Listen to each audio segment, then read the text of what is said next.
Good evening, everyone. Welcome to the September the 9th, 2013 Raleigh Board of Selectmen meeting. First thing on the agenda is to call the meeting to order. Remind everyone that this meeting is being audio taped and videotaped.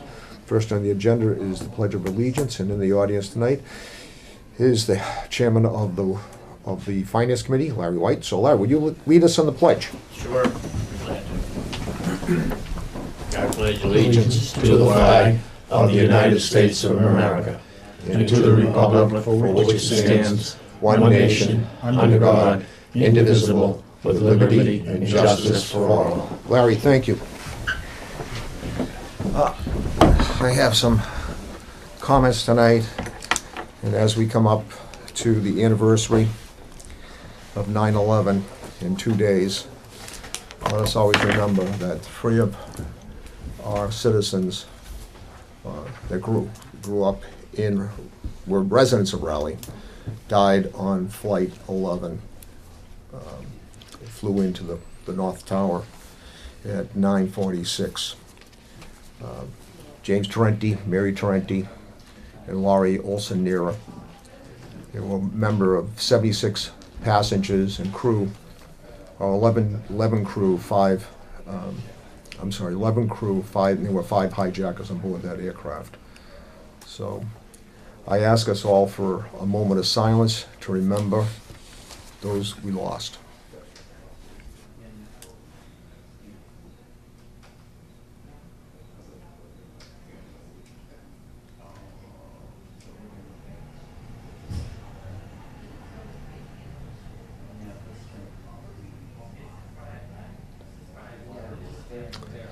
Thank you. Sadly, year after year, no matter how many years from 12 years ago, we get away from that horrible date. We will always remember where we were, what we were doing, and those horrible images. I don't know if you tuned in last night to 60 Minutes, but they showed the new museum that is going in the World Trade Center, and it'll be a very fitting memorial to what happened that terrible day. And again, we still live with the sting and the pain of that horrible day. I don't think it was just the family members, but all of us, were assaulted that day by the dastardly deeds of those terrorists. So, thank you all for that moment. Okay, moving on. It is 7:04. In 1 minute, we will start citizen query at 7:05 to 7:15, and then we have a number of appointments. First appointment will be at 7:15 with ZBA Chairman Don Thurston and Robert Cluwell to discuss the ZBA associate vacancy. At 7:25, we have a joint meeting with the Board of Assessors to discuss the pilot payment proposal for a solar array. At 7:40, we have an appointment with the Building Inspector Ken Ward to present Don Galicki as alternate electrical and wiring inspector. 7:45, we have an appointment with Ann Gagnon, Fish in Department of Fish and Game, and Conservation Agent Brent Baselick to discuss the land purchase. At 8 o'clock, we have Highway Surveyor Ron Keefe for department updates. And then we will go, right now we'll go into, it is 7:05. Again, we're in for the next 10 minutes. We will be in citizen queries, so if anybody has a query, we'll go, they can ask the questions. So, moving right along, let's go to general business. And the first thing in general business is a request from the YMCA to hold annual Raleigh poker race. And we have the Poker Road Race. Jerry Beauchamp, director of the Ipswich YMCA, has requested permission to hold their 5th annual 5K run in Raleigh on Saturday, September 28, 2013, starting at 9 a.m. to raise money for the Ipswich YMCA. See email attachment. 120 runners are expected to take this route. They start on Bradford Street at the Raleigh VFW, right on Summer Street, left onto Main Street, left onto Central Street, left onto Bennett Hill Road, left onto Weathersfield Street, right onto Bradford Street, and the finish is back at the Raleigh VFW. The race will begin and end on the private property at Raleigh VFW. The selectmen need to approve this use of public roadways for the race. All questions and concerns from the police chief, fire chief, coordinator of health services, and the highway surveyor have been satisfactorily addressed, and there is no outstanding concerns from these departments. We have requested a certificate of insurance listing the town of Raleigh as an additional insured with the general liability limits of $1 million per occurrence and $3 million general aggregate. So with that, any questions from the board? Comments? I'll make a motion to. I have a motion. Do I have a second? Second. I have a second. All those in favor? Aye. Thank you, gentlemen.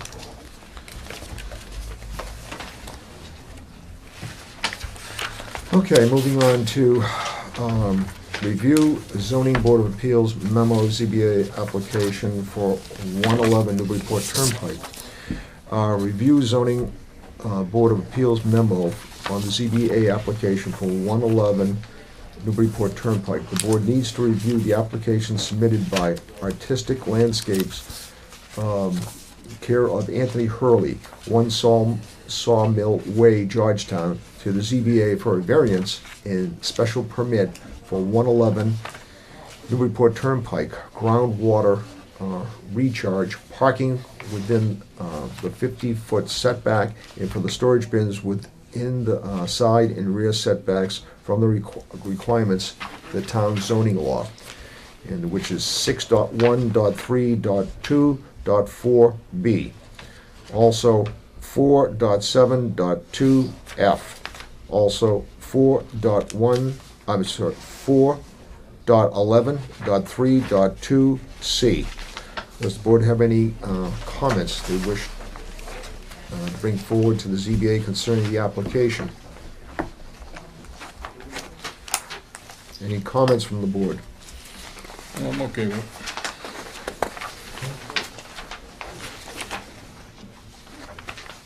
Anyone else? Mr. Chairman, in your packet, because those are 3 zoning bylaws that are different in nature. The first one is the intensity of use, the second governs the business light industry district, and the third is the municipal water supply protection district, just so you can see what they're requesting under those particular Okay. zoning bylaws. The intensity of use This, would be the first one. The business light industry would be F on the 4.7.2.f. And then the municipal water supply protection district. correct. Where's 111? It's right next to the Granite Company, just south of the Granite Company, the next lot. Oh, okay. Okay. Any other comments from the board? Do I have a motion from the board? I'll give you a motion, Mr. Chairman, to forward the application to the ZBA with no additional comments from the Board of Selectmen. Okay. I'll second that, Mr. I have a Chairman. motion, I have a second. All those in favor? Aye. Thank you, gentlemen.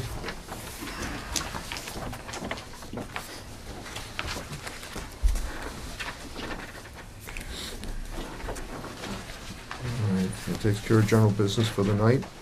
It is 10 after the hour. Remind everybody, just had some people walk in, and that we're in the middle of citizen queries. Citizen queries from 7:05 until 7:15. And so if there's any questions, you can address the board at this time. If not, we'll just continue on with old business. What else? Oh, just remind everybody that this meeting is being audio taped and videotaped. And that was for the newcomers that just walked in. Okay, moving along to, maybe we should hold off on the, I can be, Old this business. was my request, Mr. Chairman, I Okay, can do be we have enough relatively time? brief. Yeah, I think Okay. my intent is to keep it brief. okay, we're gonna, old business discussed the town restoration project. Selectman Peterson has received inquiries from town residents on the proposed irrigation system for the town common.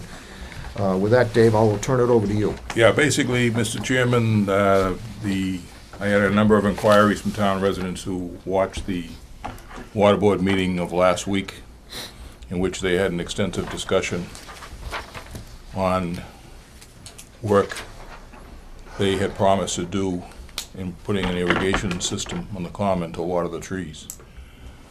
Basically, they committed to installing some kind of an underground system, irrigation system, which I have some reservations on anyway, but I was not a member of the board at the time and was unaware of how extensive or how possibly extensive the irrigation system was going to be. But anyway, what concerned me greatly was that the water board, in its present ability, has short of help, so that they intimated that they could not provide the labor to do it. They have no funding source to buy the pipe and the nozzles and things like that. And they were talking about putting this project out to bid. This meeting was last Tuesday, so I don't know what they've done since then, but going out to bid to install an irrigation system on the town common, which to me seemed excessive for the scope of what I envisioned the project to be anyway. So I did, through our town administrator, I did talk to Dan Sapansky, and he might stop by tonight, although I told him I didn't think he needed to, because what my intent was that with the, I'm concerned about the bidding this out and so on and so forth, and what I would like to do, Mr. Chairman, is put this discussion over until next week, and I think Mr. Sapansky and if a couple other people want to come in, meanwhile advise the water board that we want to put this on hold, because I don't think if it is bid out, it shouldn't come out of their maintenance line item. It should be either out of the project money or a town appropriation of some sort, not the maintenance line item, which we've had a lot of discussion with in the last year about doing projects out of that line item anyway. So at this point, I would just like to kind of lay that on the table and let people think about it and put it off until next week when we can bring a couple of people in to actually discuss. But I would like to have the other town departments, and Dan agreed. That was fine with him, that, you know, the project will go forward whenever they're going to start the trees. That's fine. They can do that without the irrigation system anyway. There is water on the common. There's a number of spigots over there, et cetera. So that was my concern. I just like to put it off until next week when we can have an open discussion. Get some other, maybe members of the water board to come down and. Yep. And Dan said he would address it. most likely be here next week. Yeah, I think that would be a good idea. Any other comments on the board? Okay. I did talk to Stu Dalzell. He gave me a call just before the meeting tonight. Need a motion for that? Put that off next week? No, we just schedule it, I think. No, we'll just schedule it on for next week. So would you like a memo to come out from the office inviting Dan and Yes. some representatives of Of the water board also, committee? and also the committee. And one representative of the water board? Yes. Otherwise, we have a joint Might be meeting. worthwhile. They were talking about having the highway surveyor maybe rent a ditch witch to dig the ditches, so I don't know if you want to at least advise them that we're putting this on hold. Okay. I'm not sure we need to have the highway surveyor come in, but just to keep people apprised of what the status is and where we're going with this as we move forward. And like I say, it's not intended to hold up the planting of the trees or anything like that. That'll go forward as whatever schedule they have in place. No, but I think you're right. We need to address the common. This is the investment we're going to make with the trees on there. We want to protect them. Thank you, Mr. Chairman. Thank you, Dave. Okay. It is 7:15. Citizen query is now over. Again, we had some new people walk in. And just to remind everybody that this meeting is being audio taped and videotaped. So, we have a 7:15 appointment. Let me get my appointment folder.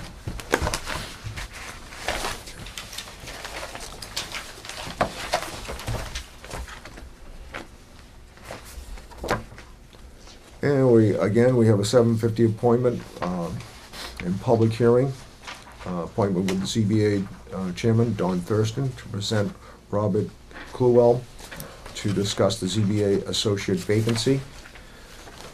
Don has discussed the ZBA Associate position with Robert Cluwell.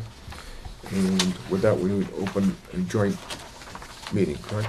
We did, No, Mr. Chairman, we just have Just a- Thurston's representing the ZBA. He's had some discussions with Mr. Fool regarding this, and we'll speak, I'm sure. Don, with that, I will turn it over to you.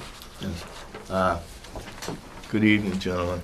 I'd like to present to you Robert Cluwell, who is an attorney of general practice. He has been on the zoning board in the town of Oxford for some time, a few years past, also on the board of Selectmen. He told me when I was talking to him that he feels that you live in a community, you should give back to the community. And he has applied for the associate position on the board, and we would very much like to have you appoint him to this position. Bob. Was it Robert or Bob? Bob is better. Bob, okay.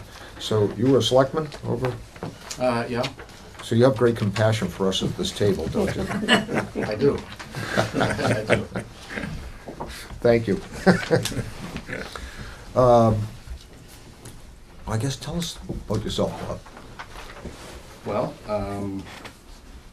I live just here on Weathersfield Street, just 2 houses down from Nat Dunner. And that's how I learned about the vacancy. I was speaking with him one day and he mentioned it, and I said, well, I don't know, I suppose if you can't, you know, if you have a need for somebody, I mean, I'm not looking for things to do, but, you know, I've done it before. I've been practicing law for about 40 years now. Well, Mostly in Boston, but kind of a variety. I've represented people who do permitting, done a fair amount of real estate work, representing buyers, sellers, lenders. Between 82 and 89, I worked for the Commonwealth as an administrative law judge. That's, you know, taking evidence, applying the law, making decisions. As you have heard, I was on the Boxford zoning board.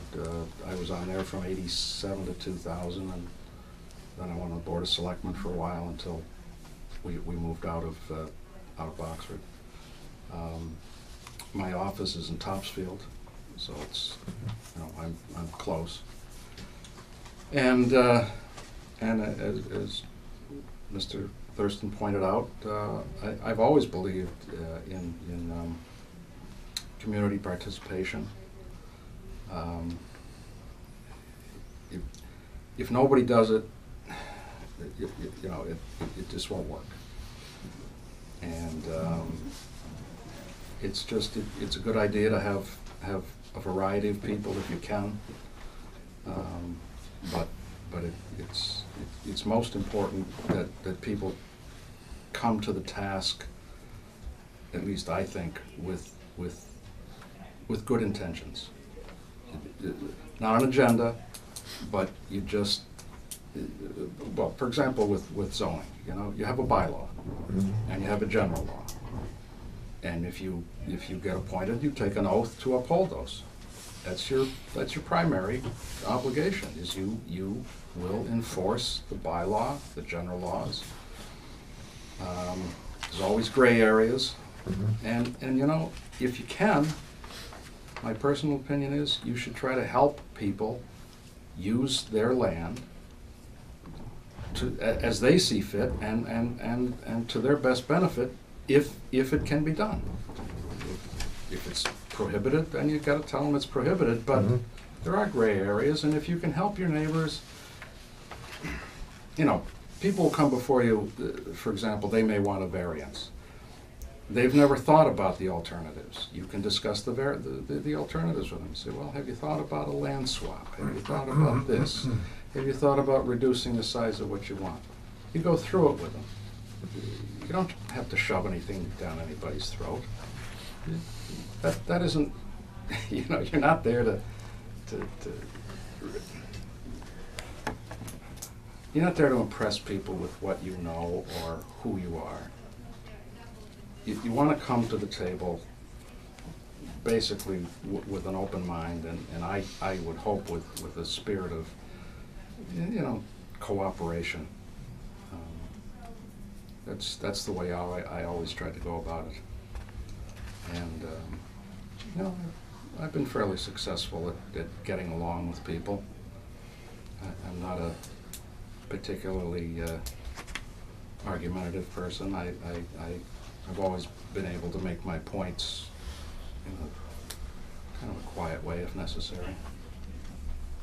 I don't know what else to say. Good. Anybody else have any questions? Well, I think he's already answered question number 2, right off the Yes. top. Yeah, why? So that question was, why are you interested? And I think we found out, which is a good thing. And is there any way that we can clone you? Yeah, a couple more boards. Because we've got a couple other boards that are kind of short on people too. Looking for back. Just for a second, Ken, Can I speak for a second? Sure, sure, Ken. Ken, just identify yourself so everybody knows who you are. Ken Ward, building inspector. Thank you, Ken. I strongly urge the board to appoint Mr. Kalula as an alternate. He would be an asset, and he was my boss in Boxford, and I'm still saying that. But when he was on the zoning board, we worked closely together. He's very knowledgeable and personable. He'd be a good fit for the board. Thank you. Okay. Any other questions? And I'm assuming you're going to be available for the meetings. They're on a Thursday night, generally about probably once a month or so. Yes. So there shouldn't be any problem with that. And I certainly understand that you probably know all about the ethics law. So you need to take the test. I don't know if you're up to date with that, but there is an online test now that you have to take as an appointed or elected town official. So, and then you have to turn in a certificate to the town clerk. Okay. So, but sounds good to me. It's pretty hard to flunk. Yeah. Actually, you really can't. It's going to take some effort. The program might follow you up enough so you can't finish it, but you really don't flunk. So, It's harder to get to the test than it is to actually take it. People who aren't familiar with the law and haven't been in for the first time or served on the board, it's good to take, and people to understand. A lot of people don't understand the minor thing points to the law and then get themselves in trouble. And the ethics test is a great way of, pointing those situations out. Okay, not a problem. Just one question, is this an expiration date in this appointment, or how does? I believe it's, would be through June 30th. The associates, I believe, are appointed on an annual basis. I believe it's an annual. I'll make a motion to appoint Robert Kluvel to the position of associate on the CBA with an appointment to expire on June 30th, 2014. I have a Second. motion. I have a second. All those in favor? all right. Aye.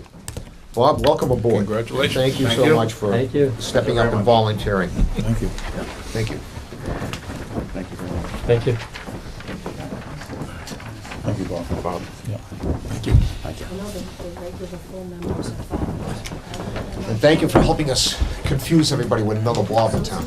I don't think associates are 5 years. Amy can check that.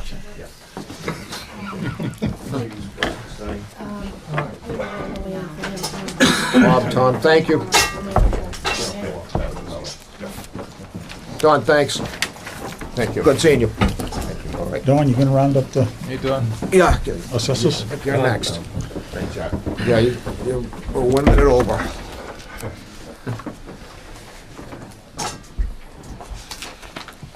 That sounds like a good appointment. That sounds like a good appointment. Yeah.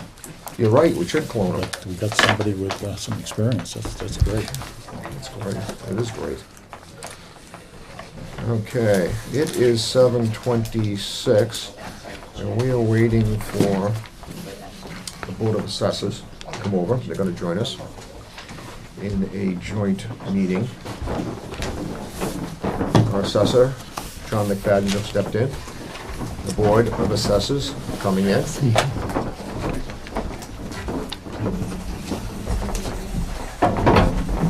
We got a special table for you guys tonight. Oh, yeah. You got a special order here? Yeah. Good, how are you? Okay. 2 minutes late, but we'll start. We have a 7:25 joint meeting with the Board of Assessors to discuss the pilot payment proposal for the solar array.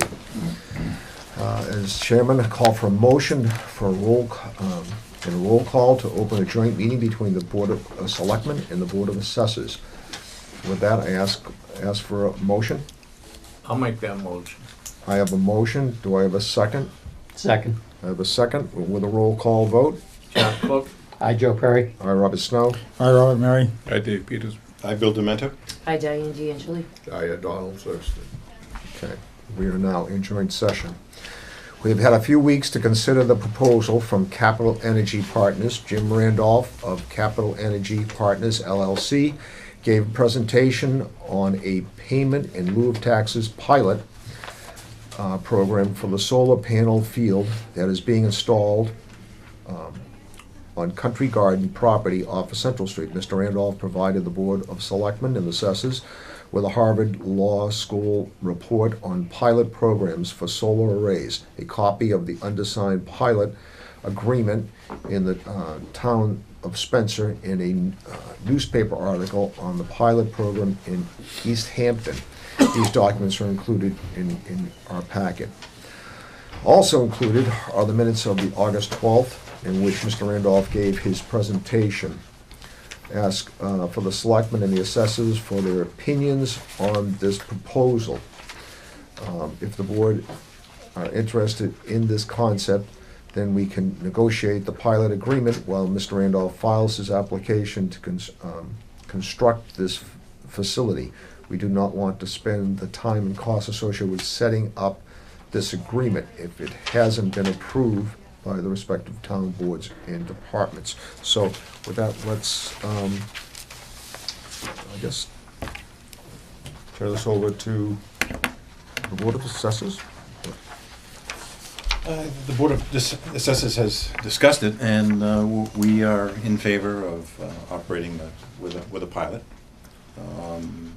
while the town proceeds with the legal part of whether or not this will even be constructed.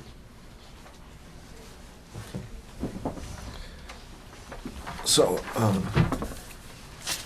is there anything else, Sean? I just feel that the pilot is the best option in this situation, because that's what all communities are doing in a similar situation. As I said, discussed with the board, I think at this point, this approval process has to be done. I looked at the numbers. Of course, we're not going to discuss the numbers, but I think it's reasonable, and I think it's something we could work on. You have to negotiate, but I do think that they have to go through approval process. But I think if you admit that you're open to the possibility of a pilot, and that helps them, and I think what they're proposing is within a range that is feasible for the size in megawatt that they're proposing. I think it's reasonable. I don't know if they want definitive numbers, but I think with what we've seen and discussed, I think it's a good option, pilot programs. Okay. Any board members, comments? Just a question, what is the exact process here? In other words, are we voting tonight to approve the pilot, or just move Approve the the concept. move the concept forward? And then it has to go through the process with other boards to go forward, so. They're gonna have to go through the planning board for Site site plan plan approval. review, and they're also gonna have to go to Conservation Commission, conservation. I don't see where they have to come to the zoning board. Because, as I stated before, we cannot make that lot a commercial lot legally. The zoning board can't do it. That would have to go before the. And the pilot program can be done at any, according to the law, they can put it anywhere. So it's just a matter of us protecting the town best we can. So they have to go through the planning board anyway, and the conservation, and I don't know if they have to go through any other boards or not. And who determines what the final pilot payment is? Is that the assessors do that? I developed numbers, but I think you'd have to negotiate. I mean, is You that have the to Board of negotiate. Selectmen, or is Board of that the Selectmen. Board of Yeah. Assessors? Board of Selectmen. Okay. We don't wanna- In Our guidance. conjunction with the assessors. Right. Sean, is my theory correct that when we do this pilot, it's for the personal property Yeah, that's installed on the actual lot, yeah, and it's not the property tax No. as such? yeah. They'll be paying, there'll be an assessment. The assessment will, once the land is improved, the assessment will change on that lot. Okay. And it will change to, we assess what we see, not whether it's legal. Right, So if that becomes a commercial lot, the value's gonna go up, the bill's gonna go up. right, The property owner will get a tax bill for that land. Separate of that will be the pilot for all the components for the solar array above. okay, And that's what you negotiate. okay. That's what, that was my concept, and I just wanted to make sure I was correct. And we realize that we're not talking about the legality or even whether or not the town feels this is the right thing to do. This is simply proof of concept. And, Exactly. Making sure that we're willing to come to the table to discuss what a payment would be, either in lieu of taxes or increased taxes. Okay, That's all this is. This is not condoning the project either way. right. But this is exactly one of the steps going through the project. It's something that they have to get settled before they want to take the next step, Yeah. so. So I take it that the planning board will actually, if they make the decision whether to approve the project or not, and I don't- our role is to approve the pilot? Or is that Our role will be to negotiate. Negotiate the Yeah. pilot. negotiate the pilot? Yes. So the planning board will say, okay, fine, they've met all our criteria. Yeah, they passed a bylaw in May Right. regarding solar arrays. But it's Okay. site plan approval only, or site plan review. Right, only. okay, So what they're going to do is review the site plan itself. right. And then once they do that, Then then we come back and negotiate the Conservation pilot. Then it'll go Yeah, or to the conservation, and then conservation. step up from there. Has to go to the back us. appropriate boards first. So once all those boards have it, Mhm. then it comes to us to negotiate the Yes. pilot. Okay. Yeah. Mr. Chairman, we were not sure if actually the Light Department had in fact signed some agreements. Based on what was discussed at the last meeting, it was implied that this As was. chairman of the light department, yes, we have worked out an agreement with them. We're just waiting for the final steps. Okay, And I think it's going to hinge on, to some degree, what the pilot is and whether it's agreeable to the company that's actually installing. So, once that's all settled out, then it all comes together. Can I ask a quick question? Sure. You mentioned something about the planning board, and they have site approval. Site plan Approval. review. Site plan Will review. the residents who abut that property be notified of this? I don't really know, I'm not on the planning should. board, but They they should be. should. This is Okay. a public hearing. I'm just wondering because it's Be the where the location is. Because if it happens, the person's gonna get screamed at will be me. So I just wanna make sure the residents are aware. Doesn't bother us. They don't- But once we get out from underneath it, I think it'll be a lot It'd be easier. very unusual for us not to receive a phone call, believe me. that's true. Okay. And just for information purposes, in case the board hadn't seen it, there was an article in Newburyport News 2 days ago regarding the solar farm over in Salisbury Mhm. and the pilot agreement that they've come to as a payment in lieu of taxes. Right. So, I hadn't seen this. Okay. Yeah, so that. Is there anything else? Oh, so Mr. Chairman, would it be then the board's desire to have a sort of a somewhat concurrent process with Capital Energy Partners? I did say to Mr. Randolph that I'd get back to him tomorrow with some idea of conceptually what the joint boards here decided this evening? Or is it that you would wait for him to get his planning board? I'm sorry, excuse Or me? would you prefer that he get the planning board site plan approval first? It may take some time. My point is to start working on this, and we have a template in your packet of what an example of a pilot payment agreement would be, and there's gonna be a lot of work involved in this. I think concurrent would be the way to go. Okay. Probably he'd prefer that, so that it doesn't delay the project any more than it has to. That sound good to everybody? Okay. Yeah, do you need a motion for that, Debbie, or? Yes, please. I'll make the motion that we proceed with a pilot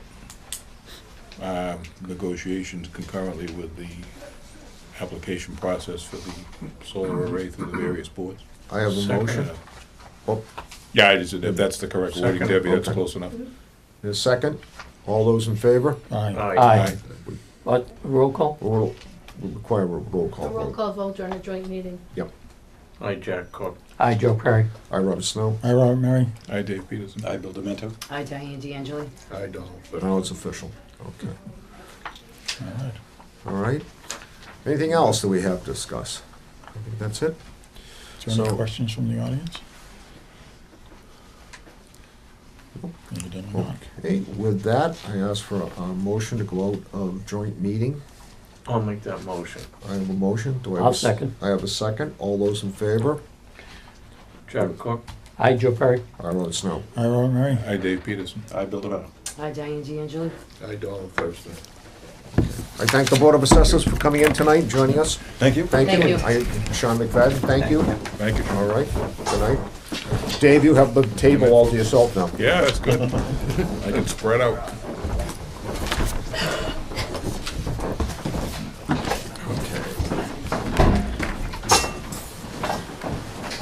Take this and put this in the cup. Save that. Okay, that was our 7:25. Boy, we're doing pretty good tonight. Thanks, yeah. We're Right right on. on time. Sometimes we can't, either way, you know, I have to do a song and dance for like 5 or 10 minutes here, or we just go boom, right into it. And here we are, we're 30 seconds away from our 7:40 appointment with Building Inspector Ken Ward to discuss Donald Galicki. Yep. Okay, as the alternate electrical wiring inspector.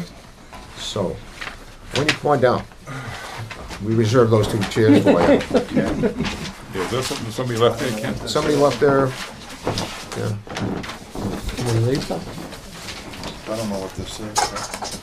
I'll Is leave it, it right is there. it ticking? Oh, that's the, that's the case for the microphone. Oh, okay.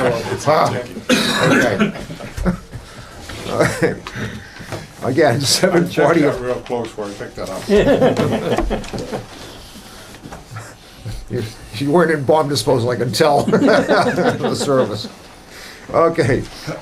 Building Inspector Ken Ward to present Don Galicki as alternate electrical and wiring inspector.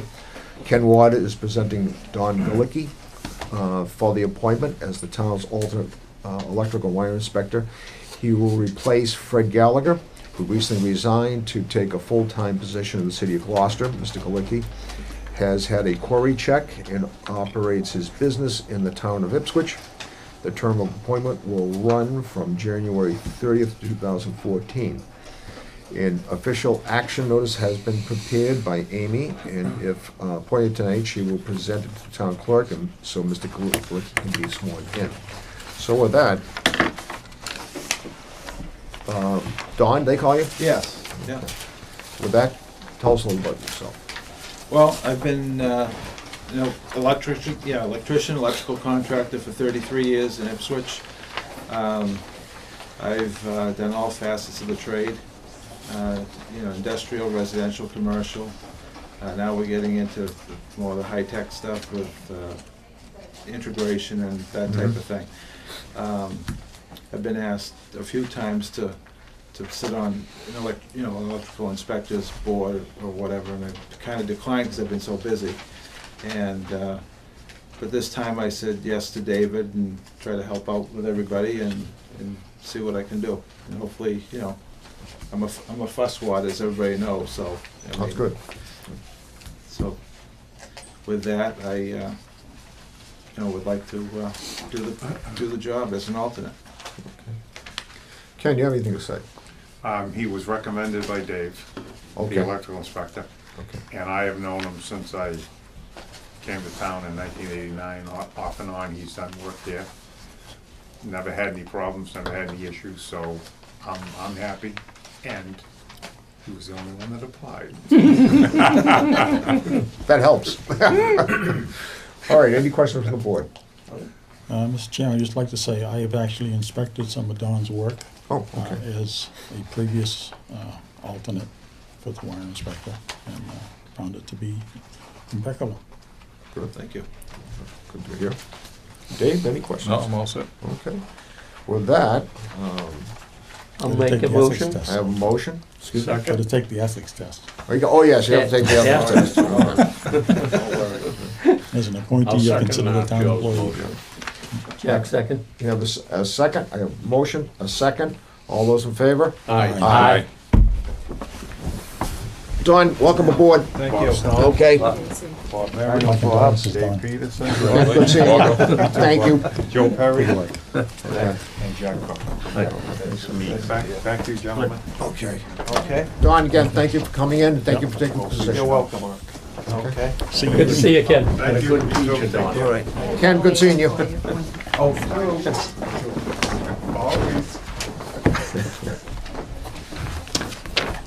All right. Wow, I know, it's, yeah. good. Uh, I don't know. Don't say it, because they'll go right to my head, you know that. Yeah, the next one will be 3 hours late. That's right, exactly.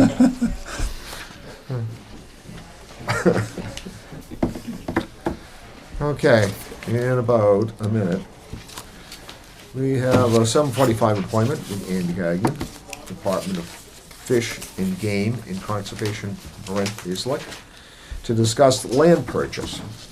So again, we want to do everything on time. Hi, Judy. Town council just walked in. Welcome to the meeting. And with that, in the meantime, Ann, come on down. Okay. Brent, come on down. We reserved these 2 seats for you. All right. They're wired, aren't they? Because you're plug on it here. Now, there are things in this room that are wired, but not the chairs. Here's my business card. Okay. Thank you for Ann, thank you. placing me on the agenda. Okay. And Ann is a land agent for the Department of Fish and Game Division. Okay. Card right here, and it is 7:45, so we can begin.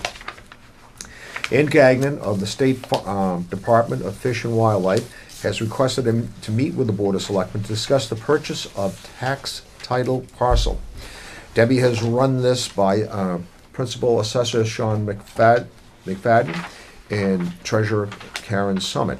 They have no issues with this proposal. Conservation Agent Brent Baslak is also present and has a letter of support for the transaction. Debbie needs to do some legal research on the process. Normally, tax title parcels are sold via auction under Chapter 60. In this case, this would be a direct sale for a value of $25,000. It is unclear to Debbie if the appraisal will need to be done on the property as required under Mass General Laws, Chapter 30B, Section 16, subsection I, which requires intergovernmental sales of real estate to comply with subsection B of the statute. The governmental body shall determine the value of the property through procedures customarily accepted by the appraising profession as valid. If the selectmen are interested in pursuing this, Debbie will need to consult with town council on the process we would need to follow. With that, Ann, I will turn it over to you. Good evening. Okay. Thank you, as I said, for allowing me to attend. The reason I'm here is I buy land for the Mass Department of Fish and Game to keep it open as wildlife habitat. It's my job for the Northeast District.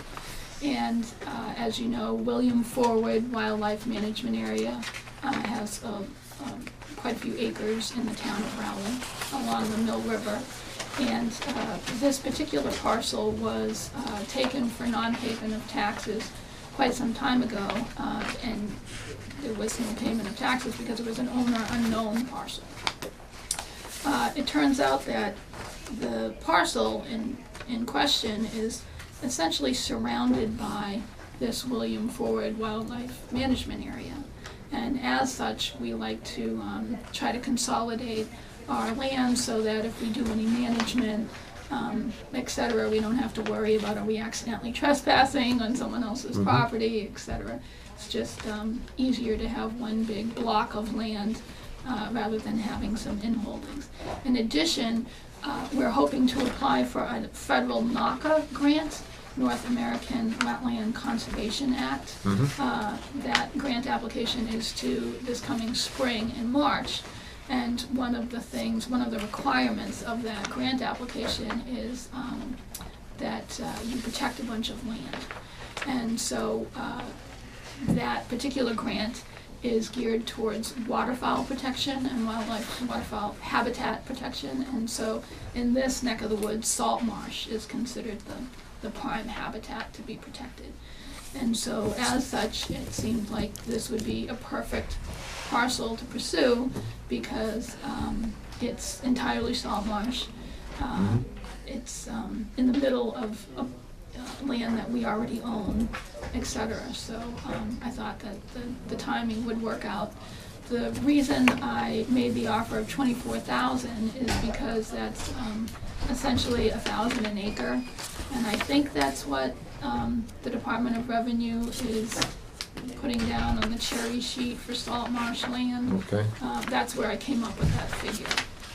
And I think that the current assessed value is $15,000 from the tax, the property tax card Yes. that I found, so. 15 something. 15 something. So I figured, 15,800. yeah, so I figured $1,000 an acre would kind of cover it. I think that normally you would do a full-blown appraisal if it was a regular buildable piece of land. But for land of low value, we can check with town council if the assessed value is enough. I have purchased land from the town of Dunstable relatively recently, and we only had to comply with a couple of the requirements in 30B because it was an intergovernmental transfer. In that case, it was a buildable piece of land that did have a high value, and we bought it for less than the appraised value. It was a bargain sale. And as such, they did have to put notice in the Central Register as to why they were selling it for less than. And this is really right out in the marsh, correct? Right, exactly, yeah. You can get to it, but you can't leave any footprints. Okay. Well, you can, but you'll probably leave your boots there. Yeah. So here, as you're going up Route 1, this is, as you pass Government Academy on the left, this was just as you break in the Raleigh, The Mill Mill River. River. I was gonna say Raleigh, As Mill you- River. And as it breaks to the right, you'll be able to see it off, To the if you right. could see it. To the right. It'd be the with right those side. trees. It'd actually be the south side of the Mill River. South side. Oh, Yes, Yeah. yeah, so I think it's actually maybe before you get to Governor Dumner? Yeah, it's before. Yeah, it'd be it is. before. Yes, okay, so, Yeah. yeah, it would be set way back. If Right. you were in Governor Dumner's, it would be way off to your right. Exactly, Okay. yeah. All right, so, with that, So, Mr. Chairman, Mr. Baselak is here tonight representing the Concom. They actually have taken a vote to endorse this transaction. If you could read his letter into the record. okay. Brent?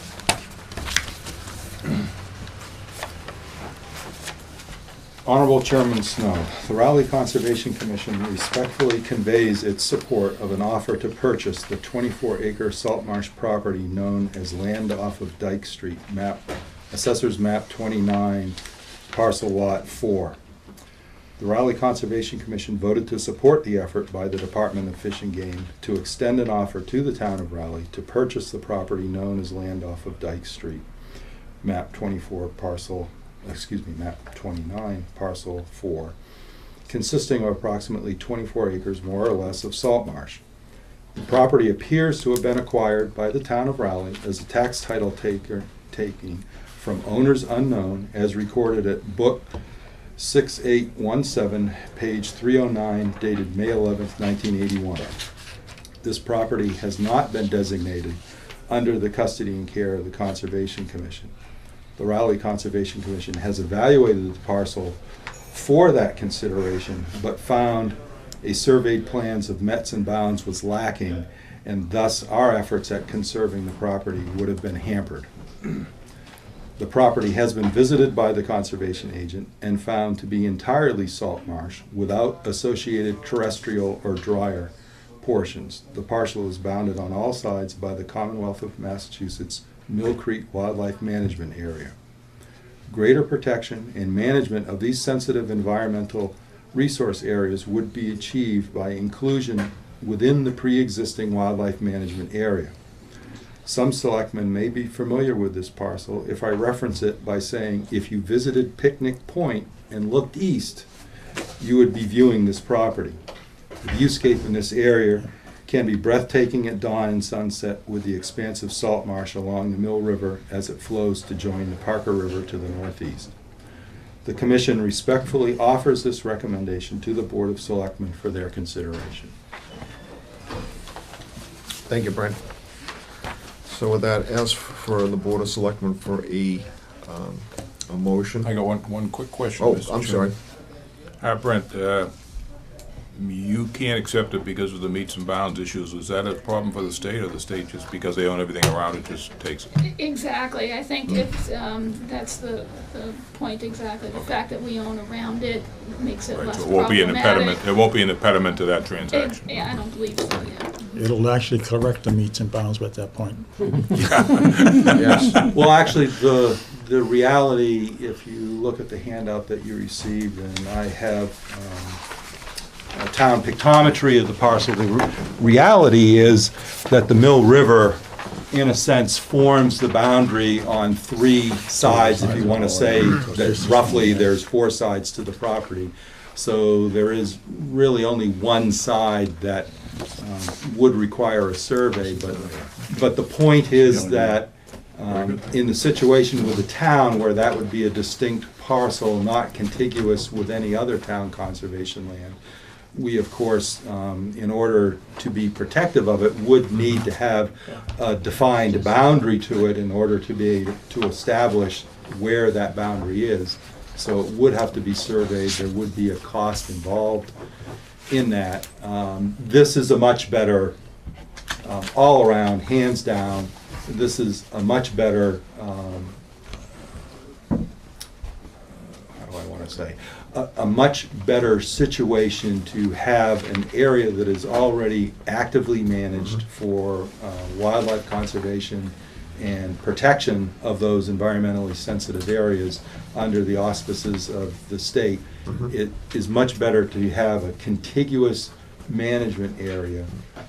We are certainly, if it stayed within the responsibility of the town of Raleigh, we would certainly be supportive of any efforts out there at wildlife habitat management and conservation. But it would be a lot better to have this in contiguous ownership, thereby the state could be looking more holistically at the management of the whole area instead of having to deal with this individual parcel and like having to come to us for permission to put, wood duck boxes or something there. I mean, we're all pulling the oars of the boat in the same direction, and in this case, it would be much better if the ship of state was also controlled and managed by the state. I agree with that. I'll maybe give them the oars too. Yeah.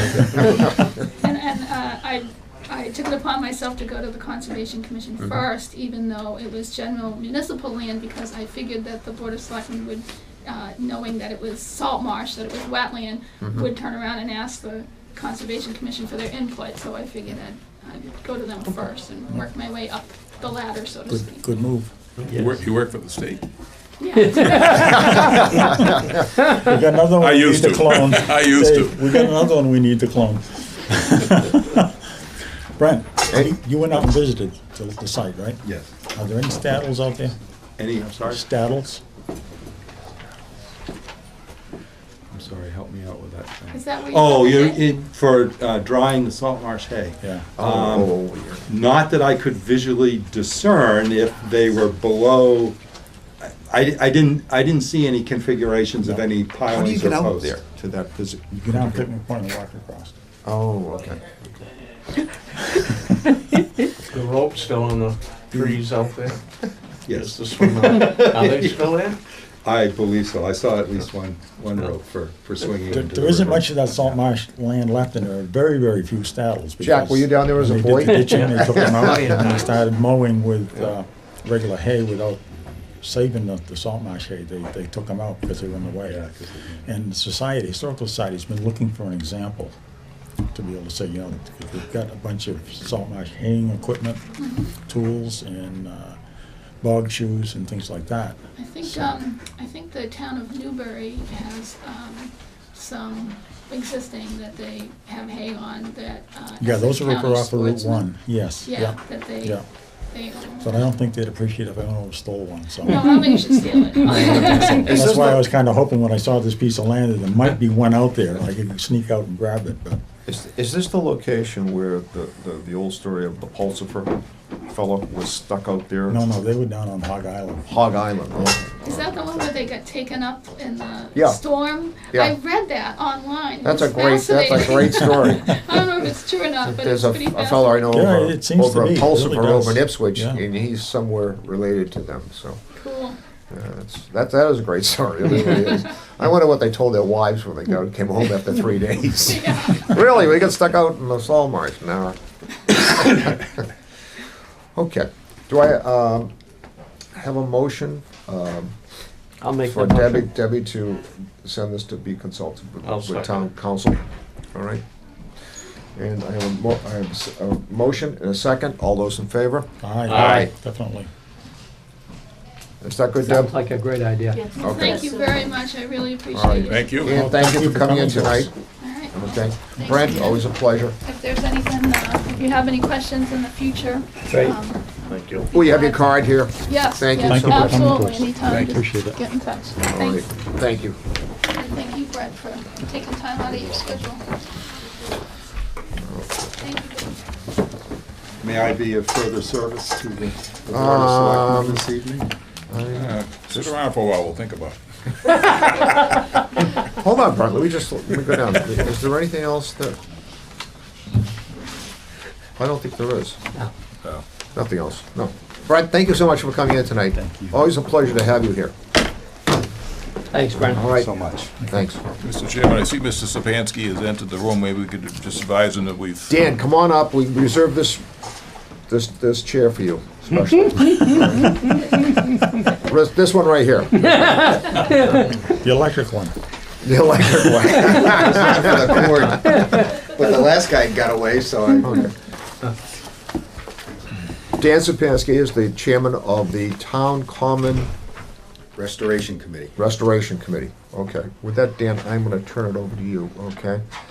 Just We had a little discussion here about the water, the sprinkler, well, the system that they wanted to Irrigation install. system. Irrigation system, thank you. Right. Out on the common. So Right. Dave brought it up tonight, and hopefully we were gonna go into it next week.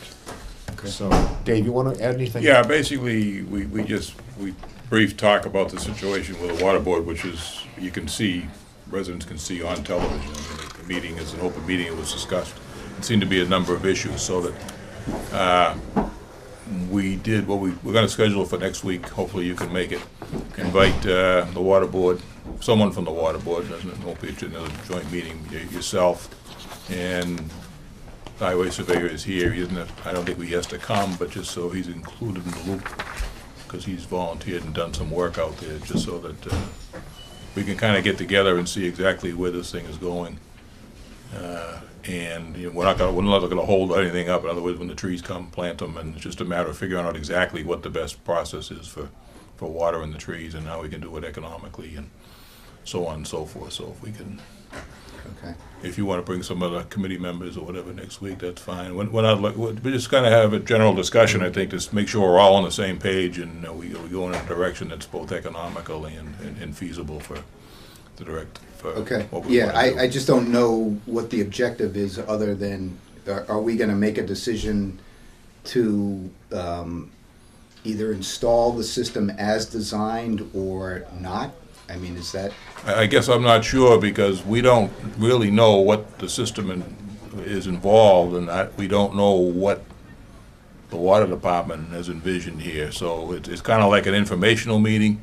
okay, And it gives the citizens a chance also to see this next phase, which will, you'll be hopefully by then we'll be getting some trees in and let them know that how they're gonna be taken care of and so on and so forth. So it's kind of just to kind of put all the facts out on the table, everybody, because right now it's a little bit muddled when one watches the water board meeting as to what is gonna take place and who is gonna do the work. Yeah, Okay. there's some question as to what the water department has agreed to do and their ability to be able to provide the water service Right. to the common. Did Stu Dazal talk to you, Dan? we had a conversation. They had a conversation? Yeah. Okay, Yeah. and Stu talked to me tonight. Yeah. And it was just really brief before I went out the door. Yeah. And we were gonna get back together, but I think maybe we all sit down, come back here, sit and discuss this. And I think Stu has some ideas of, Okay, okay, yeah, fine, all right. all right. So this coming Monday, Ne- a week from So today. that would be the 16th. I would suggest maybe a 7:45 appointment because we do have some other things already. Is that good for you, Dan? Yeah, we'll make it work. Okay, all right. Ron's got a question. Ron, All right, I watched that water department meeting, and one of the problems they're finding is the irrigation system. Well, most people are blowing them out and getting them ready for winter, we're asking for an install. The only thing I can suggest is we use what they call gator bags that go around the base of the tree. We used them in Newburyport when I worked for Newburyport. You fill the gator bags up and it's good for 2 or 3 days. When Scott got rid of the calcium systems off the trucks, we saved the tanks. And when we go out and we know we're gonna do masonry for several days, yeah, we'll fill the 250-gallon tank, which we have a garden hose on. We could fill the gator bags and let them be for 2 or 3 days and check them. Yeah, the specs for the contract for the work that Mhm. we've issued the contract spec for gator bags. So all of these trees will have gator bags supplied by the contractor. okay. The objective with the water system is really pretty straightforward and simple. The contractor is responsible for watering these trees, and there's a guarantee that these trees are alive a year from now. The idea with increasing a seasonal water line around the perimeter of the common was to provide access at multiple points rather than the 2 points that exist currently, one at the gazebo, one at the water fountain. So the idea was to run this system that with a 100-foot hose, you could go around and get to each one of these gator bags. So it's a convenience as well as an improvement to future uses on the common. So the gator bags have been spec'd. They will be on the trees when they're planted. I've been told that the trees will be delivered this Thursday. So, by hopefully midweek next week, weather cooperating, we're done. Okay, Dan, can you repeat that so everybody can hear that? Well, Trees will be delivered I on said, Trees will be delivered? I said hopefully. Hopefully. If I were doing it, it would be done by next Wednesday. But as we know, we have a contractor that's doing it, and we've all dealt with contractors. But it's worked out actually with the dry weather that we've had. These trees Yes. and I picked out the trees with the contractor several weeks ago. I've seen them; they're cared for.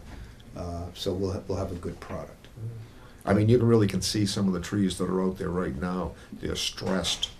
Oh, yeah. I mean, the top branches are starting to turn already because of the lack of water. Right. Right. These trees are starting to shut down, so you really, you know, you want to. Yeah, no, it's Between that and severe the drought. colder temperatures. The colder temperatures, yeah. Right. Light change. So the water system, it would be a nice to have. I mean, can we get by without it? Certainly. Okay. So I'll be more than happy to come next Monday. We can talk about kind of the history and the discussions, and I think everybody's good intentions, but we'll do whatever the board Okay. needs to have done. Yeah, I think it'd be good to have a good discussion here. I don't know what the water board committed to or what they think they need to do, but I was under the impression, at least, that it was going to be a drip irrigation system for each tree, No. which is not the case. No. So maybe they're under that same thought that they'd have to do every tree, which Yeah, it shouldn't take very much to do what you people want with 100 feet spacing. You only need a couple of spigots on each side of the common. Right, and originally when we first started talking about the project, a couple of years ago now, we had talked about drip irrigation. We had even talked about irrigating, the grass, but we quickly decided that, that was beyond what we're trying to accomplish. Right. And, the intention of the original group of people was that to get folks involved, get the departments, the highway, electric, these guys have done yeoman's work and taking it's been a very cooperative engagement. And the water department at the time committed as well. But we know that they're under stress and having challenges, so I can certainly appreciate it personally that they may not be in the position to execute, and that's what I was told back in June, and we said, well, we'll proceed without it. So, Bob, excuse me, Dan, did the water department they have a citizen query, don't they? That there's the, I don't know. remember. No. They don't, I No, think they do. don't. I don't Well, think they do have citizens. Okay, I was just wondering if you're going tomorrow night, maybe just. I was invited to go, so yeah, I was gonna go. Okay. Maybe just ask that question, and We'll we'll send a letter up there anyways to invite a representative from the water board for next week to come down and talk. But like I said, I was under the impression that they weren't going to be able to, get it done, and we understood that, and we'll proceed. So I guess at this point, if they do or if they don't, it's not going to hold up the project.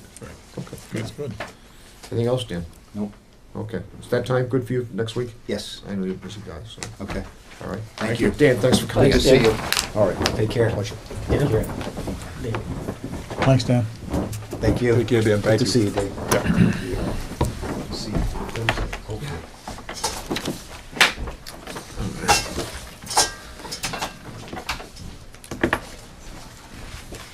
Okay, got a case care of old business number 1. We'll go back to appointments. I apologize to our town surveyor. Okay, it is 10 after 8. Okay, with that, Ron, come on back, come on up, you gotta, Sit in the other chair. you're gonna sit in the other chair, yeah, we had that one for Dan, this one's for you, Ron, okay? Okay, again, we have, an appointment with, Highway Surveyor Ron Keefe to, update, for the department. Ron, you wanna remember to read the letter? Sure. Okay, okay. The Board of Selectmen, this is from Ron Keefe. I'm happy to inform the town has received and reimbursed check for backhoe from Chapter 90. Now that we have received this reimbursement, I would like to start our next project, which will use Chapter 90 funds. This project entails cracks, sealing, and patch work at Central Street and Church Street and a portion of Hammond Street. Our early estimates have a cost of $60,000. The Highway Department is investing alternate funds or grants since the town is facing larger, more expensive projects in the very near future, such as the west side of Haverhill Street resurfacing and the construction on Christopher Road and Newbury Road. As we approach the winter season, the Highway Department will be making some alterations to snowplow contract. We will be requiring that the contractor provide a copy of quarry checks. Is that quarry Quarry checks, I'm sorry. We have quarry checks, driver licenses and driving records for the operators of their equipment vehicles. The Raleigh Highway Department has held itself to a high standard of having some of the cleanest and safest roads in the area during the winter season. And we plan to continue that standard. We would like to know what streets are private ways and not accepted. We feel that there have been roads have been plowed, treated in the past, and are not accepted as town roads. In closing, I would like to make attention that the previous highway surveyor spent several $100,000s paving east end of Haverhill Street. After a massive water main break, a large portion of the road was damaged. Mr. Levitt approached the water department to inform them that the road was not done in satisfactory way and asked for it to be fixed. One of the first tasks of the highway surveyor was to continue to get a portion of 133 fixed. I have yet to see it done, and also was informed it was not in the near future. There have been 2 severe accidents at this location. I would like to see that fixed before the winter comes. I would also like to see the utility companies do not dictate to the highway department when it comes to fixing road. I would also like to see 3 bids for this project, which there should be. Thank you for your time. Sincerely, Ron Keefe, Highway Surveyor. I would like to add to that on Friday, Ron and I went out to Haverhill Street. We went to that location where the water main break was it a year and a half ago? Year and a half, 2 years. Year and a half, 2 years ago. I remember when that happened. So I went out and Ron asked me to take a ride out with him. And as you know, I was an engineer for Verizon, and many times I had to write a job up in conjunction with placing conduit in the road and placing resurfacing on state roads and everything that goes into this to bring that road, especially state road, up to snuff, so that the highway surveyor or the highway department in the particular town or the state agency, that they could accept that. I looked at it. As Ron said, it's questionable. And when a road is prepared, there are cuts in the road. There are straight cuts I'm talking about. The road is excavated to such an extent that there's a thing called movable flow that is placed inside the road. Bob, you know about this, especially on a state road, because the state requires this movable flow to be placed. So there's no movement of the road whatsoever, because if you placed regular compacted dirt, it's going to just wash away. So this movable flow has to be, I don't know if it was placed in there because you can't see that, but the condition of the road, there's 2 coats of pavement placed. There's the finish coat at the very end, and then there's heat treated on top of that. So as I looked at the road, I did not see where there would be the cut or the heat treatment. So it was, I felt from just my inspection, and I have to defer in everybody in the utility companies, no matter what they do, defer to the highway inspector. If the highway inspector does not find that particular road acceptable, that's it. It goes back. And many times, as a engineer for the phone company, I was called up by the highway surveyor or DPW director and told, you will go out and you will repair that road. And there was no questions. So. Yeah, I've noticed in the last 6 months or so, last year, starting to feel it, that you can now feel the unevenness in the road as you drive over it. Mm-hmm. I noticed it the other day. I spoke to Jeff Head earlier, who drives, obviously, as you all know, the Head family in town, drives for his mother, the fuel truck, and he says when he hits that, even doing the speed limit, you can feel the front end start to give. Yeah. And I talked to Walter Kubik today from the state, who's in charge of granting the Chapter 90 money, and I asked him what the state requires. And after him explaining what the state requires and getting out the town of Riley road opener permit, which they didn't need one because of water main broken, what he told me pretty much imitates what Scott actually, I believe, copied what the state requires, and it has a start date, a completion date, and it says, I understand the town of Raleigh for a minimum of 2 years will hold a $5,000 construction bond.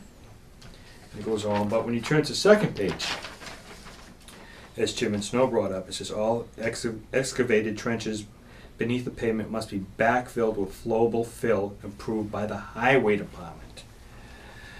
That was not flowable fill. I remember it was grindings taken from the yard, Yeah. from our town yard.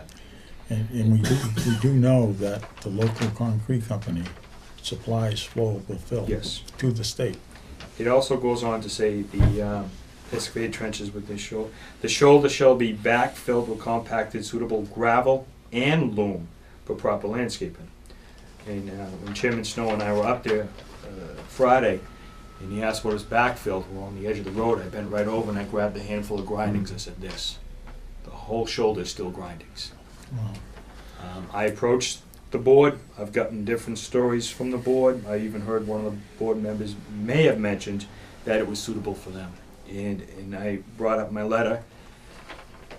None of the chairmen, nor the water commissioner, can tell the highway surveyor or the highway department if something is suitable. Exactly. In that road, Scott spent several $100,000 to pave. And as It's I going remember downhill. right, it had just barely got finished when that water main broke. When that happened. Now, they were working down below, and the reason I know is because none of their workers have a CDL license, and I had to supply a CDL driver. Something happened down below when they were changing all the water gates, and as soon as they turned on the water gate, there was a loud explosion. The pipe blew under the road. Now, if you go around town, a lot of the water main places where they've worked on water pipes have sunken. Whatever they're doing for the trenches is not working. They're not either compacting it, but we're spending thousands, hundreds of thousands. I'll give you a perfect example. I've started researching I believe they call it the tip. Yep. The west side of 133 is going to cost $4 to $5 million. That's before even getting into Christopher. And Newbury is falling apart, as you know, Mr. Peterson. Especially there's bumps, especially the farther end. $4 to $5 million. I'm looking for tip money. I'll have to pay for engineering out of Chapter 90. That will take every cent. The west side of 133 is falling apart. And if we have things like the water breaks happening and they're not backfilling, That was done But we're- 1996. We're looking at about 20 years up there right now, Yeah, on the west side. going on. It was 89. that's when they moved the poles. Yeah. And We Did the whole- stone We walls. did the whole street. Oh, yeah. that was during that Yeah, real we bad. started that during, when I was on the board in 1991, 92, 93, and it was finished a couple of years And if you later. go up and they can open any manhole or catch basin, the company that Manholes did it is out of business. Go over the manholes in the school bus and you'll, They were finishing your that brain up. gets Go- jolted. Go over the There was a manhole in your real car, and bad it's the same thing. rainstorm, I remember, and it was, because I was brought up here to work, and I think it was 96 or something like that, and we were finishing up the road. Yeah, it was about 90, Yeah. 95. Yeah, all the area up in Newbury flooded. And, The catch basin right after Boxford, heading westbound, always floods out. And one of the things is the pile, the post that hold the guardrail was Uh-huh. driven right through the drain pipe. We sent the camera up. The company that did this construction is no longer in business. Right. But unfortunately, we're stuck with the problems. And as we go along fixing catch basins and manholes, we're finding they didn't cement them. They shimmed them and paved them around them. The road is deteriorating. Even starting the TIP program, it's going to take me 4 to 5 years to even get through all the state and red tape to try to save Chapter 90. As you know, if you don't spend it they're going to. I will never be able to save $4 to $5 million Right. to pave that road. Never mind Christopher. Christopher is the same thing. We're going to have to go in. We're going to have to reconstruct every catch basin, manhole, and grind the road right down and start from fresh. That's just as bad. But on 133, you got 18 whalers. You got school buses, and for what the water department left was deplorable. And Scott was right on them right off the bat, and it needs to be done. And I also I got a meeting with them tomorrow night, I wanna see the 3 bids when this job was done. The Because- original 3 bids? The original 3 bids, I don't think they exist. And the company that they hired, even though they're phenomenal and they're great for doing what they do, you need at least a 10 to 15 ton roller up there to do that road, and it wasn't done. Nor was flowable fill done, because I remember that job being done. And I think I'm gonna have to hire, Scott talked to them and stuff. I'm gonna start, anytime they do a job, I wanna see the same permit pulled as a normal company would be done. And they're gonna have to maybe hold a bond, because a lot of their trenches are sinking in, they're falling apart. I can tell you, I don't have this problem with the gas company. Right. So they're gonna have to be brought up. And I'm not getting any way down there. When I go down there to talk to someone, I'm being sent somewhere else. Mr. Chairman, we have a system in place, and usually it's National Grid, but on occasion there are other companies that come in and do a road opening permit application, and there's a whole review process that's followed under that, and sign-offs, including the conservation agent. I wasn't aware that the water department was exempt, certainly from this permit. I don't know if there was an emergency road opening permit issued, Ron, after this No, particular the water road was main break, open. but maybe I don't remember it ever coming forward to the selectmen. But we do have a process that's been worked on, and the language that Mr. Keefe recited was worked on and developed by Scott Levitt over the course of many years. He kind of tightened the process up. The selectmen receive it at the end, and then there's a final inspection by the highway surveyor, and he has the right to have the work redone if he's not satisfied under this system that we have in place. Obviously, when you have I think it was a 10 or 12-inch water main break, you bypass step 1, but step 2 should be completed where it's finished to the standards. It needs to be finished to the standard. It does. Now, would it be a good idea, and I've talked to, in other towns, they have, finger pointing, would it be a good idea in this town where there's a water main break or anything else, that the water department would address the water main break, and then the highway department comes in and does the final? Well, As long as they're picking up the bill. exactly. I mean, Well, yes, well, Ron doesn't have that that's- in his budget. I mean, That's right. As we all know, sitting here at this table, we can't figure out how he gets as much done with what money he has I know, now, I let know. alone trying to throw more stuff on him. It's just, I don't know where, I think he's printing it, to tell you the truth. I've actually, I talked to Mr. Murray earlier regarding Patmos Road. The dirt roads have been Yeah. taking a severe hit with the weather this past year. And it's come down to where I have to either choose line painting Uh-huh. roads. We do have the smallest budget, we've been able to make it by, but certain weather patterns over the past several years have, how Scott did it, I don't know, but I got catch basin cleaning coming up in 2 weeks, that's 5,000, just under. If I was to do line painting, you're looking at $8,800, and that's just for a handful of roads. Right. And I still got 3 manholes to do on 133. And then we still got the dirt roads. Are you in contact with Tony Cormack over at the Merrimack Valley Planning Commission? He's in charge with his traffic, I have gone to and one of the transportation. meetings, yes. but you can get hold of Tony, and Tony maybe can help you and direct you with the tip money. Okay. I've been in contact with Peter Durkee out of Georgetown and Okay. other towns. Yes. Don Levesque out of Salisbury, Tony Yeah. Fenari out of Newburyport. I have currently 3 contracts that I'm reviewing. They're all mirror images of themselves. So I've been leaning towards the guy Peter Durkee mentioned out of Georgetown. He recently got a tip for the portion of 133 in Boxford. And he used to work for the state. One of the things with the Merrimack Valley Planning Commission, will sit, as you know, one of the commissioners will also vote on transportation needs for the Merrimack Valley, and this may be able to highlight this 133, the west side, and help push this to the to the front of the highway, state highway.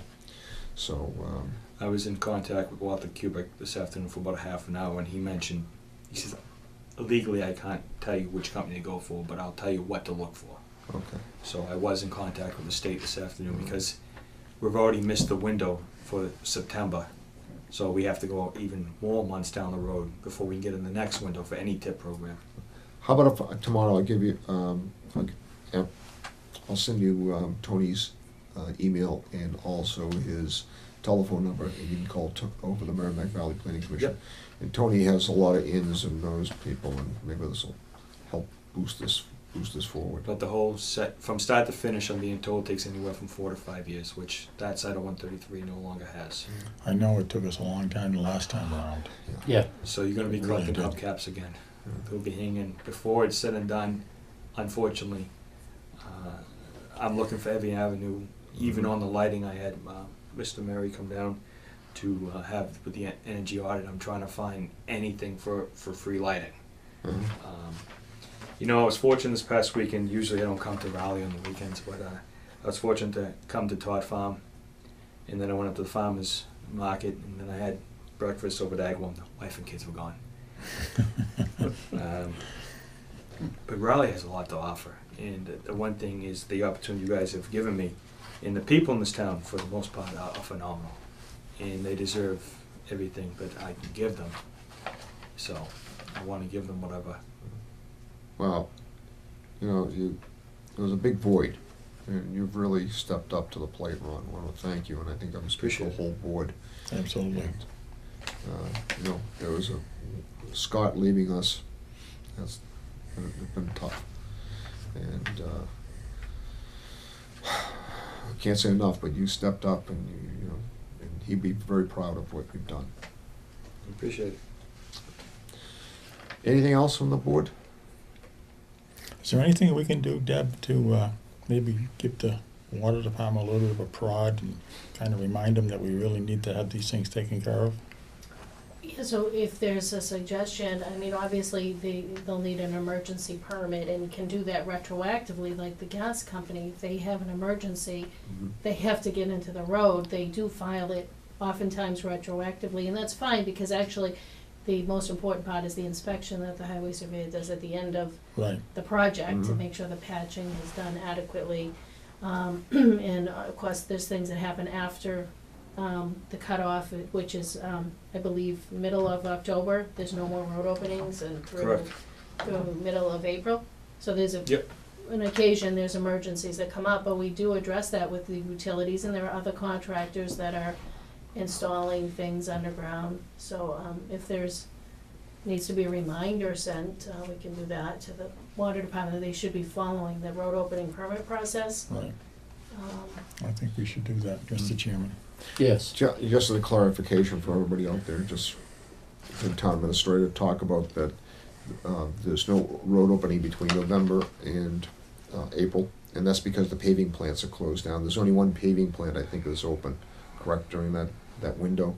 Right. I think it's the end of I thought it was October, I think. October to April. Yeah, October to April, but the main reason is that's the reason there's no road openings. That and at frost. particular time. Yeah.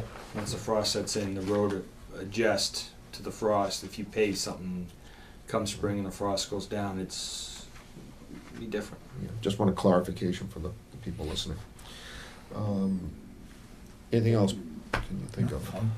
Okay. Appreciate Ron coming in and bringing us up to date on this. Yeah. Ron, thank you so much. One other thing is the roads, knowing what roads are accepted and what not. I asked the board to hand It's a over barrel Mr. of Merritt worms. on loan. Since any question I ever have for Bob, he seems to know the history on anything. It's hard to believe that he knows the history of everything, but that's true, isn't it? But if I ask him a simple question, he always has the answer, and he's been there for me, and I appreciate it. And the what roads are accepted and what not. I mentioned one the other day, and he says, I don't think that is. And but we've been plowing a lot of roads I don't think are accepted. For some of them, they're just extended driveways. Mhm. It has become a past practice. I know Jack used to plow one of them. It got to a point where he couldn't plow it anymore because the shop bent.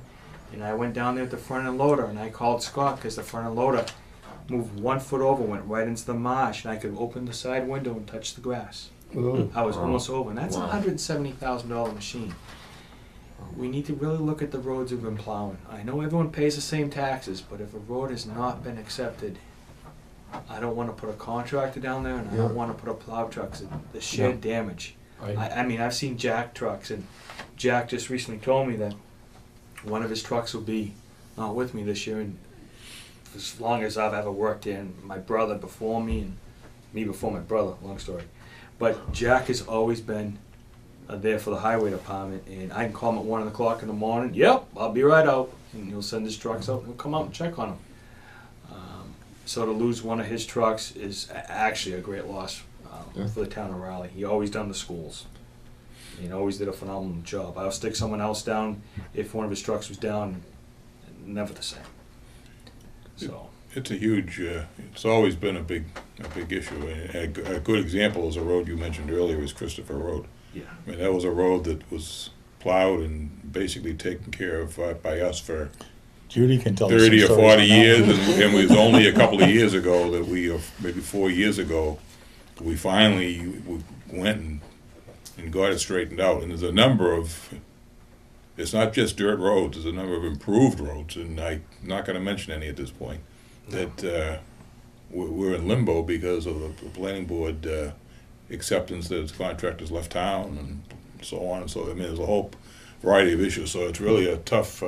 I know Scott kept track of a tough issue. A couple roads that were joining, no names. And the last I looked, he was keeping a tab of $8,500. That's just for mainly 2 roads. That doesn't exceed. So after 2 years, maybe $20,000. Yeah. Well, there's a couple of roads, I'm not sure, we may be talking about the same ones, and I'm not sure why they haven't been, what the holdup is on accepting these roads. Well, it's that, and they don't meet the requirements. Yeah, so I mean, it's a difficult issue. They're real. Yes. And when you're dealing with angry residents who, it makes it that much more difficult. So. Right. What the problem you run into is that you have a developer that comes into town, and he's building the project, and during that time, the roads have to get plowed. So the planning board requires them to plow the roads in the wintertime, have the developer plow them. Well, when he gets close to the end, and he can see a way out, he disappears. And what's that new development at the end? And then plowing stops. New pastures, is new pastures, right? Before they go down Weathersfield, before you get to Route 1 on the left. Fox Meadows, yeah. Wild pasture. Mm-hmm. Devil's advocate, if I'm the contractor, you're plowing a non-accepted street over here, why aren't you plowing mine? No, that's a very we've gone through it, and town council is aware of, over the years, a number of memos that have gone back and forth. And there's no easy answers in terms of there isn't. The citizen situation. So, all right, I think. Yep. We've done good. Thank you, Ron. Thank you so much for coming in tonight. All right, Ron, thanks again for everything. Okay, Ron. Thanks, Ron. Thank you. Okay, moving on. Good night, Ron. Moving on to new business. Request from Planning Department to use the Merrimack Valley Planning Commission local technical assistance known as LTA assistance hours for zoning maps. So with that's, as you know, I'm the representative for the Merrimack Valley Planning Commission, and does anybody have anything that they wish an LTA to be used? We only have so many hours that are designated for LTAs. Remember when we had the problem out on the clam flats, in the delineation line? Jack, you remember? You remember. And we needed to get some mapping done in Merrimack Valley. I, as the representative, put an LTA into the Merrimack Valley Planning Commission, and they were able to come out with GSI and able to map the delineation line. And so, anyways, I'm coming as representative of the commission to ask, is it all right for that LTA? I don't want to put you in the spot, but do you have any idea how many hours we have left?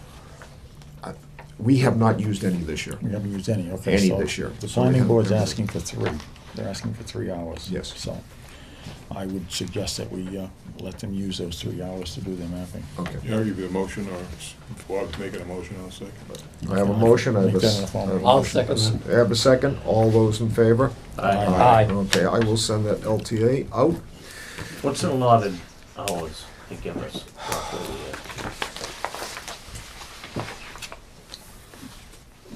20? You got me. It- Yeah. we haven't. I know there was. I don't so think, many. I think it's yeah. 24, Do you and remember? I don't I think thought it we was have, 20. I don't Yeah. think we have, we didn't use any, I don't think, last year at all, okay? And, we pay into the commission, and we don't use the commission like we really should. It's a great resource. It's a It great is. resource. It's a great They resource. helped It us really down is. there when we were fighting with Newbury on the Yeah. Yeah, tire boundary there. now, You know, a couple of years ago, Flats. we exhausted the hours, okay? Yeah. But Yeah. we really haven't done anything in the last So year, much good. okay? Like that. All right, a letter from Triton regarding the town representative to Triton, union negotiations. Mr. Chairman. Yes. Mr. Chairman. I appoint Joe to be our representative. How's that? I'll second that.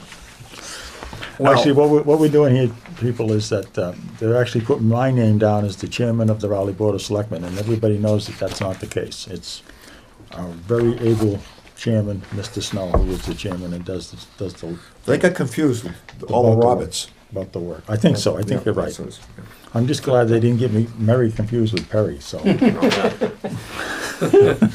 That's true, yes, okay. and I So, think Joe's probably happy about that too.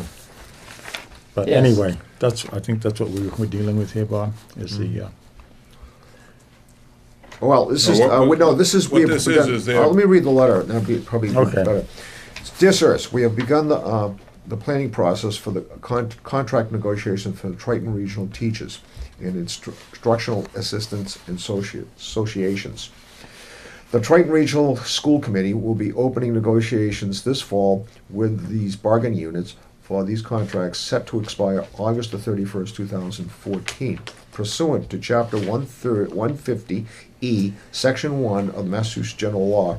In the case of regional school district, said chief executive officer or chairman of boards of selectmen, as the case may be, of the member cities and towns shall, in accordance with regulations, be promulgated by the Board of Education, elect one of their number to represent them pursuant to the requirements of this section.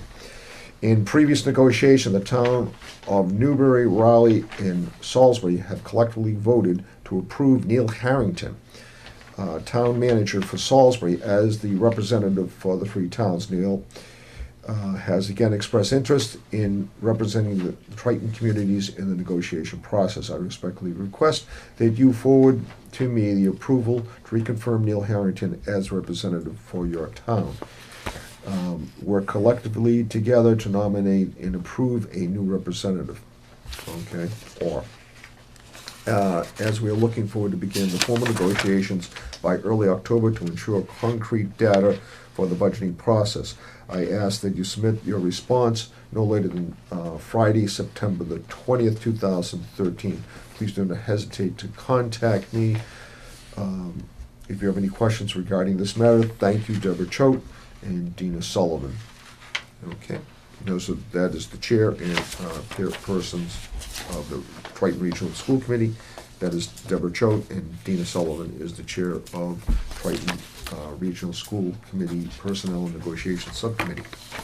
So with that, it's a little So bit this is a different. little different. This is I a little mean, different. That We will- could either confirm Neil Harrington, or we can negotiate with Newbury and Salisbury to appoint somebody else. actually Salisbury's already appointed Neil. Neil. There's a letter Mr. in Chairman, there. you should have an attachment to that. You received a letter today from Okay. Salisbury Board of Selectmen Chairman Henry Rischenberg Okay. regarding the Salisbury Board of Selectmen's support to have Mr. Harrington approved for this role again, so. Let me read the letter, and that would probably clear things up. Dear Ms. Choate, I received your letter dated August 29th, 2013, regarding your request to have Neil Harrington represent the Triton school committees in the upcoming contract negotiations with Triton Regional Schools, Triton Regional Teachers and Instructional Assistant Association. Mr. Harrington and I have met to discuss this possibility, and he has agreed to be the representative once again. Therefore, please consider this letter as my approval to reconfirm Neil Harrington as the representative of the three towns. If we're going to have any further assistance, please feel free to contact me, Henry Reichenberg, Chairman. And that's the town of Selectmen. Unless Debbie wants it, I would recommend that I would move that we concur with the appointment of Neil Harrington. I'll second that. I mean, Neil has been there for Quite a while. He's a former mayor of Salem. He's been up there for a long Yes. time. He's familiar with negotiations and negotiating, and it's a limited role anyway. He doesn't have full power for negotiations, but it's just a legal technicality that, and if we have issues that we want to bring to the negotiations, we go through him to. I have let a them know, motion so. and I have a second. Any other discussion? No other discussion? All those in favor? Aye. Aye. Okay, Neil will be the negotiator. We'll send that along. Okay, moving around, open special town meeting warrant. Okay, the Board of Selectmen needs to vote to open the special town meeting warrant. Debbie suggests that the warrant be opened effective immediately and close noontime, September 30th, 2013. Do I have a motion? I'll make that motion. I have a motion. Do I have a second? Second. I have a second. All those in favor? Aye. Aye.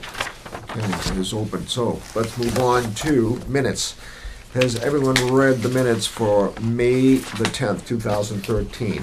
We don't have minutes. Not ready. We don't have minutes, that's right, they're not ready. How about the executive session, which was quite large, remember? Larry, good night. Good night, Larry. Thank you for I being here. think the only set we've read, Mr. Chairman, is May 13th. May Executive. 3rd, May 13th executive, okay. Has everybody read those minutes? Yes. Yes. Okay.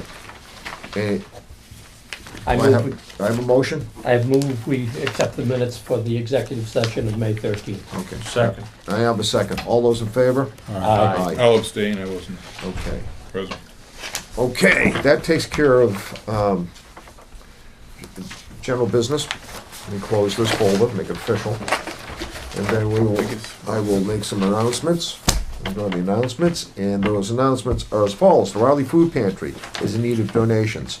The Raleigh Food Pantry is open Tuesdays from 10 a.m. to 12 p.m. and Thursdays from 5:30 p.m. to 7 p.m. Again, they can use all items. This is really a kind of a critical time of year for the food pantries. You can do your drop-off, again, at the food pantry, which is located right behind the parsonage, beside the Baptist Church, right here on Main Street, or there's a food basket over here at the library. So again, just one of the things I do is I kind of look for sales at Shaw's or for Market Basket, and spaghetti sauce and a box of spaghetti. That makes a meal for somebody. So if you can do that, that's great. You can feed somebody. All right, the town has the following vacant seats. The Board of Library Trustees and the Zoning Board of Appeals, associate 3 open seats. 2 fence viewers positions and a wood lumber bark inspector. Okay, the deadline for letters of interest in serving on the Board of Library Trustees is 4 p.m. on Wednesday, September 11th, 2013. The Board of Selectmen and the Library Trustees will meet with interested individuals on Monday, September 16th. It will be next Monday. Okay. Again, the battery recycle box is located here in the town hall, or in the library, and there's one over in the annex, correct?